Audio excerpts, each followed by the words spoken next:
Sebo wekitiibwa President Kaguta Yoweri Museveni, His Excellency, President wa Uganda, owokubiri owekitiibwa President Salva Kiir wa South Sudan, n'owekitiibwa President Kagame wa Rwanda. Semambo nakola kinene nnyo mu kununula Uganda n'ensi ezo ze njogeddeko. Nga ntandikira ku South Sudan gye nabbirwamu ebyobugagga byange, gye basasawo ebyobugagga byange mu ntalo za South Sudan. Nze omu ku baasombanga ebyokulwanyisa muzitwera ne twera nga tubijja e Mombasa. Kakati waliyo omusajja gwenda biwana eno ye Lieutenant yani amalufu nane erinnya lye ntegeere Lieutenant Lieutenant Ismail Semambo. Ono nno agamba nti bamusibira awantu tasobola kutambula wadde n'okwetaaya, era ebyobugagga byabanja gavumenti ya Uganda biri mu biliyoni oba triliyoni. Mulimu kigo yali akolera gavumenti. Okusinzira bwe ndabye vidiyo eno akulaga nti ye yali avuga bituleera, kyesimanyi bituleera byali bibye oba yali akola ba driver, but yali nga atambuza ebyokulwanyisa nga babiyise e Mombasa kubiyingiza muno mu Uganda. N'olutalo bwe lwatandika olwa Southern Sudan, n'abeerera ng'akozesa the same trailers n'ebimotoka ebirala ne bavuganga ebyokulwanyisa ebyo ne babitwala e Southern Sudan, even in the genocide. Era agamba he participated mu kubeera nga batwala ebyokulwanyisa e Rwanda ne walala. Kitegeeza abanja gavumenti 3, abanja ya Uganda, abanja Salva Kiir ya Southern Sudan ne Paul Kagame owa Rwanda. Amanya gaga bampitalitala Lieutenant Ismail Semambo. Sazewo kujja mu kamera ne yogereko buli mwamanye ku TikTok, YouTube, kumikuja X, kumikuja y'emitimbagano gyonna nga ndi mu kukayana olw'ensimbi zange zanyagibwako zemmanja Uganda ne South Sudan, zebanyagako mu 2011 miliyoni zange 8 za dola ne banfiiriza biliyoni of US dollar. Ensimbi zange zizo bajja zimba. Nvumira ne kuvumirira yenna olw'okuba nze musajja omu eyalwana okutuusa gavumenti ya NRM buyinza. Nze musajja omu eyalwana ennyo okutuusa gavumenti ya South Sudan mu buyinza. Nze musajja omu eyalwana ennyo okutuusa gavumenti ya Rwanda mu buyinza. Nakola kinene nnyo, naye nze binsasuddwamu, bansasulamu omigo nakunteeka mu busibe obutali bwange. Banjako eddembe lyange, ebyobugagga byange byonna babinzijako. Tebanzikiriza kubeera na kyabusuubuzi ku lukalu lwa Afrika, tebanzikiriza kuwasa, tebanzikiriza kubeera na kyabugagga, ne bwe mbigula babiwamba. Point enkulu, Sebo wekitiibwa President Kaguta Yoweri Museveni, His Excellency, President wa Uganda, owokubiri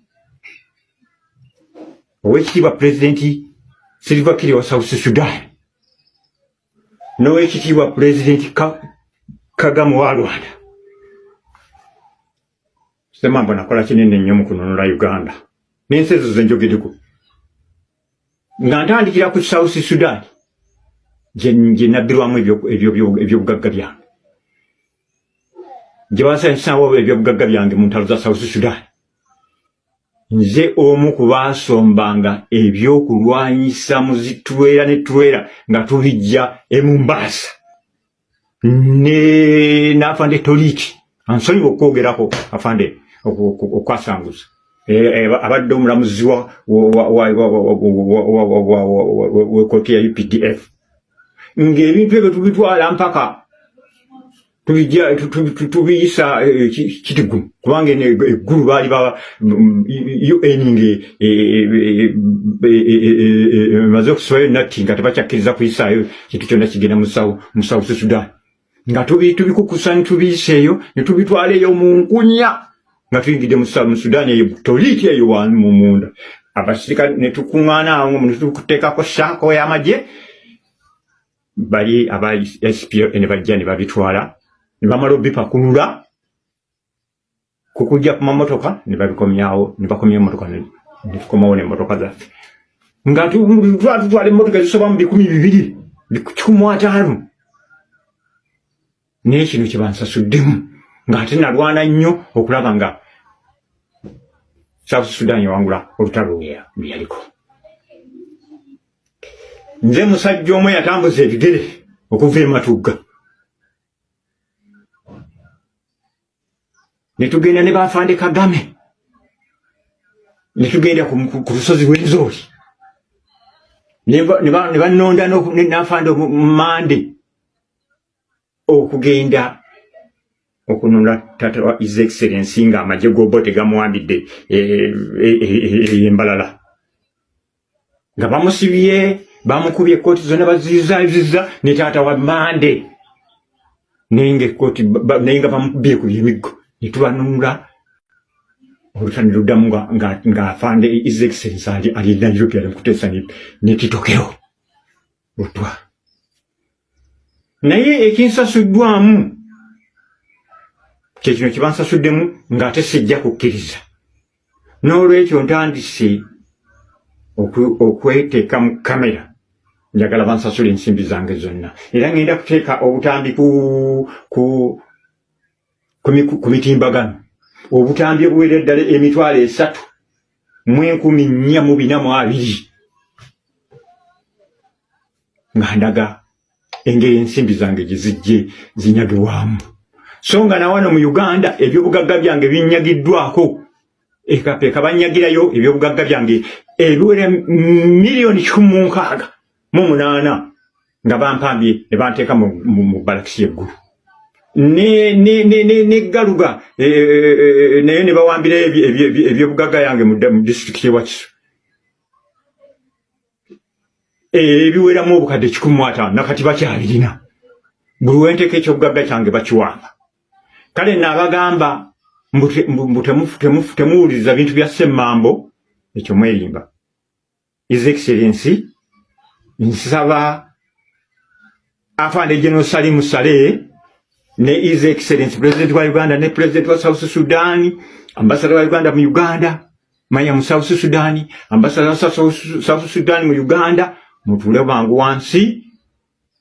Sibagamba nti mbalagira bulagizi naye mbasaba mutule wansi kubanga ngenda kutwala gavumenti mu court, international court. Mbawabire evidensi zange ezo. Sigamba nti nziwabira lwabutabuyagala siri mu byabufuzi njagala nsimbi zange. Ebyange byebyo by'olwaliro ntandise obutambi bwange. Abaffe ono agamba bwe yatuuka okubanja bamukwata bukwasi ne bamusiba. Alinga gwe bateeka kale mu house arrest. Manyi waliwo protocols basobola okuteekwa ne bagamba ogenda beera wano Bukoto, tosukka Bukoto.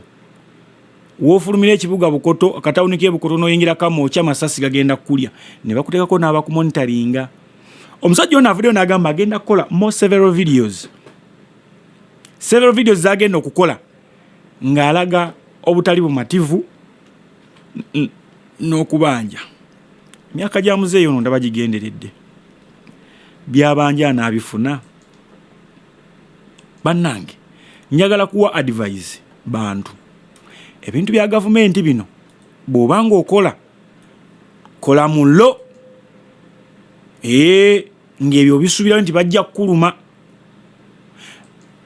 Gwe wenna kuba just take an example. Mwalaba abantu abafunding entalo zino zonna. Rwanda simanyi oba Rwanda basasulwa but aba Uganda abamu basasulwa abalala tebasasulwa nabo bakaaba.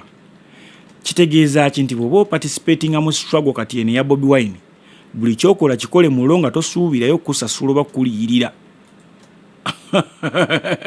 Sigambye nti naye nebanga eriko, but ebyo byonna olina okubeera nga obitegera okwewala okukaaba n'okufuna ennyiike mu mutima ogambe nti abantu abo mbanyigidde nnyo bakola ABCD.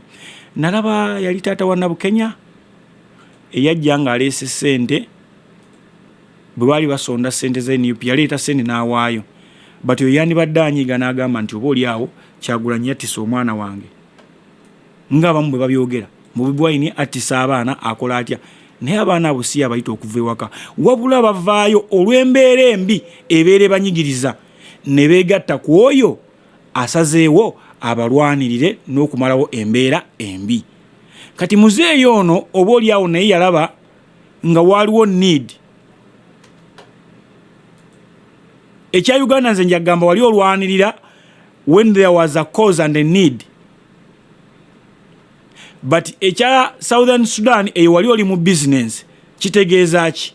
Wali olina okufuna sente, if not that mwali mulina okugewunya into an agreement nti nkola kino but olutalo bwe luggwa nfuna kino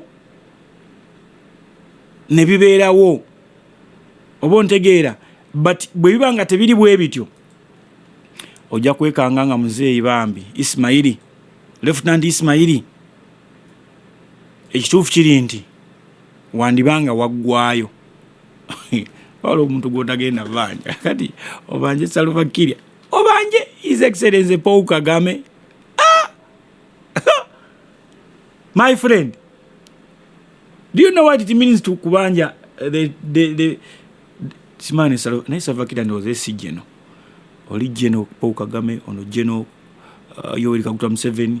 Oh boy, but anyway katukusabire oya naye videos olingenda okukola nze nsuubira zirinza okuviirako obuzibu. Videos ogenda okukola zandikuviirako ebizibu bingi nnyo, wandibadde ozireka n'oyita mu mpita mu gy'obadde oyitamu. Anyway, biri mirundi ebiri zirinza okuyamba okuexposinga nti mwami Yoweri alinza okuba nga yasasula sente naye abaali balina okuzikuwa ne batazikutuusaako ne basalawo bakuteeka eyo oleme kuwaawaala. Kisobola okubeera the other way around. Nga bwe walaba bwe bigambibwa nti Abiriga baali balina enteeseganya zaabwe ne mwami Yoweri. Ekiseera kyatuuka mwami Yoweri mbunaadirizinga akasente ka Abiriga ne katamutuukako. Abiriga n'akompulinga kati n'asalawo alumbe president direct. Abaali akasente bagamba tojja tuukayo ne bamunyiga. Kati naawe kyandiba bwe kityo wandikomekerera bwotyo. Wandikomekerera bwotyo nga president tomutuuseeko kubanja. Abasajja abo nze nsuubira mwandigenze mu ddiiru n'obaga bannaaye sente bwe zivaayo tutemere wakati tuzigobeko, kolagana nabo kuba kati yengeri yokka ey'okufunamu, kolagana nabo. But bw'oba oyagala full package wandiviirayo ku zero n'okuluzinga obulamu bwo, and abaana bo babazzukulu bonna, none of them will eat that money. The question of corruption, Mr. President, is getting to the nerves of some of us. Mr. President, we must crack the whip. The corrupt fellows must not be in our government. We worked so hard to bring the country to where it is now. But some people want to drill us. They want to take this country into war unsuccessfully. Finance Minister Matia Kasaija bw'atyo bw'agamba. The IGG report indicates that Uganda loses 10 trillion to corruption, which has over years frustrated services delivery by the lowering NRM. Matia Kasaija agamba nti bannange mwami president twetemekera twekutuleka abasajja abali b'enguzi tubetemeko. Okusinza ku ripoti ya IGG egamba nti buli mwaka tuluzinga trillion 10 mu buli bw'enguzi. Abantu abo tubekutuleko baagala kusuula gavumenti, naye ekyebuuzibwa Matia Kasaija byayogera babiwulira oba tebabiwulira. Matiya Kasaija byayogera babiwulira oba tebabiwulira, bye bwe baagala okuwulira oba tebabyagala na biwulirako ddala. Kubanga nakwekolako Mwami Museveni omu yakola statement n'agamba nti IG Joba yani yaliko ebiseera ebyo, n'agamba nti ate muleke kucunya nnyo kale ababbye, olw'ensonga bwe munaabatulugunya bajja kudduka bagende bainvestinga essente ezo mu mawanga amalala. But ekirungi ekiriwo nti sente ezo bazibba era bazinvestinga muno. Mwami Museveni tamanyi nti abasajja abo tebakola investments muno. Sente ezo baziteeka mu bisenge byabwe ne bazifuuyira n'ozifuuyira eddagala zireme kubeera nga zonooneka. Abalala ne bagenda ne bakola businesses mu neighboring countries like Rwanda, Kenya, Tanzania n'ewalala gye bakola businesses zaabwe, kubanga bakimanyi wano ewaffe insecurity nyingi nnyo, tewaliiwo protection yonna eri byabugagga byabwe. Era bw'oba okoze okunoonyereza wano eno mu Uganda ojja kwekanga nga abagagga bangi nnyo abali mu Kenya nga naye nga bannayuganda. Nga bannayuganda oba onfuna. So Matiya Kasaija kyakaabirako kikulu, but Matiya Kasaija bino ng'obyogedde leeti, bino ng'obyogedde leeti, omuntu agenda kugamba oyo ayogera ebyo anoonya kalulu. Tukimanyi Bunyoro kale oli w'amaanyi kuba gwe mwana waayo. Buli region naye abaana baayo nti ono ye mwana waffe, ffe yatukiikirira mu government direct. Naye ebyo ebintu ng'obyogedde leeti. Era mukama wo byayagala okuwulira omulimu ogusigaza togusigaza, kale okyogeddeko. Kati ffe kye tujja okugamba kiyimbirire, buli w'omulaba mukiyimbire, buli w'omulaba kiyimbirire, buli w'ofuna omuzindalo okwogera kyogereko. Oba oliawo kinaamutama n'agamba we should stop the corrupt officials. Tulina scenario ey'amabaati g'e Karamoja, kati yo nayo yasirika. Bingi ebibadde bibaawo, eddagala lya gavi eryo libaaleeta eddagala lya siriimu, simanyi ne ssente za siriimu ezo ne zibbibwa. Ssente nnyingi ezibbiddwa nga ziva mu bazungu, actually nga tezivudde na mu musolo muno, ezibbiddwa naye nga ziva mu bazungu.